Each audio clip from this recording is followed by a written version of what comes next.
mean, in echoing what James said, I think it all comes down to quality. At the end of the day, you know what, you could probably go and get, you know, episodes of these TV programs that you want to watch that you've got to pay for somewhere.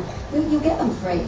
But, you know, they'll either be, you know, filmed in Spanish and subtitled with crappy subtitles on them, or they'll be, you know, filmed in a cinema with someone's jacket hanging over the front of the camera for half of the film, or at the end of the day, if you pay a little bit extra, you'll get... Should have paid a little bit.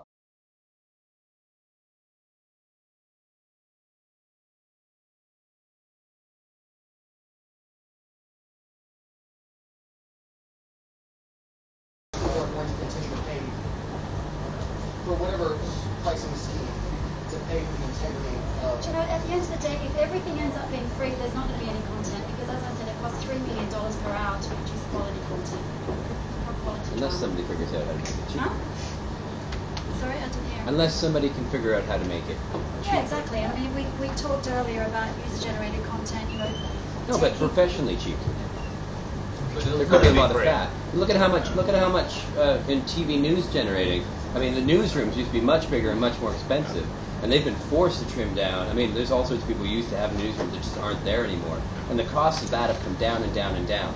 And it's very likely that TV can do the same thing. I think it's a very good point, actually. I mean, but costs are coming down. And then ways to raise funds are changing. You could Kickstarter now. Kickstarter raises $1 million in 24 hours for people. I mean, you could kickstart a TV show. Yeah. I mean, there's so many different models out there suddenly that we haven't even tried yet. And you can make television cheap. You believe me, you can make television cheap. As John knows well, when we were at Bloomberg in the very early days of Bloomberg Television in 1996, I think it was, around that time, you know, literally there were 3 or 4 people, and you know they said, "Oh, what do you need now?" "Oh, well, let's buy a camera." "Well, microphone." "Oh, yeah." And you know, we would be newscasting and writing the scripts and switching the lights on and doing everything. And you can make television like that. It is possible to do it. So in the last few years, you know, we've seen that just a simple computer, just a Mac, can produce professional quality television. In fact, you know, a lot of TV stations now use that equipment, that very same equipment that you could use at home to make professional TV. So it's true, it has come down. And actually in Asia, we do have the ability to make television cheaper, because we don't have that long back infrastructure that the Hollywood studios have always had to make television. They've always made it in that way with all of those different people involved. And we're starting to cut through. Actually, the cost of television in Asia is a lot less than $3 million an hour, but certainly for the US things, it's there. Where's that great content you guys keep speaking of, though, with that cheap platform?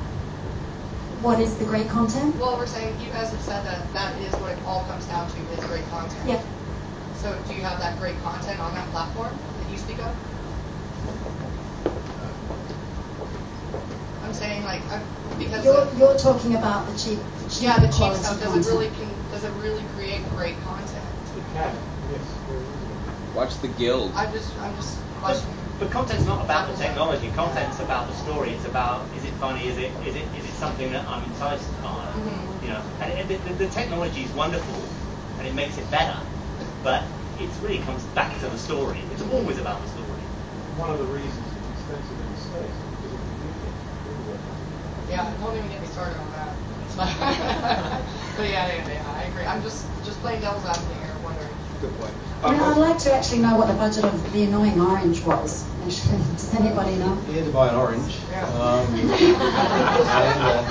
I don't know, but no, it's I can't remember, but it's sort of $5,000 for a camera and a show. Easy. We're going to wrap it up there because we only have this place until 9:30, I think.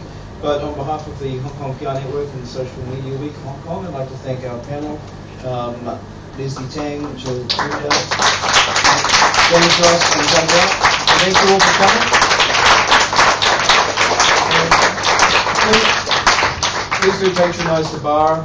They have been very kind in giving us the venue, so please do show your thanks. And I look forward to seeing you at our next event. Thank you very much.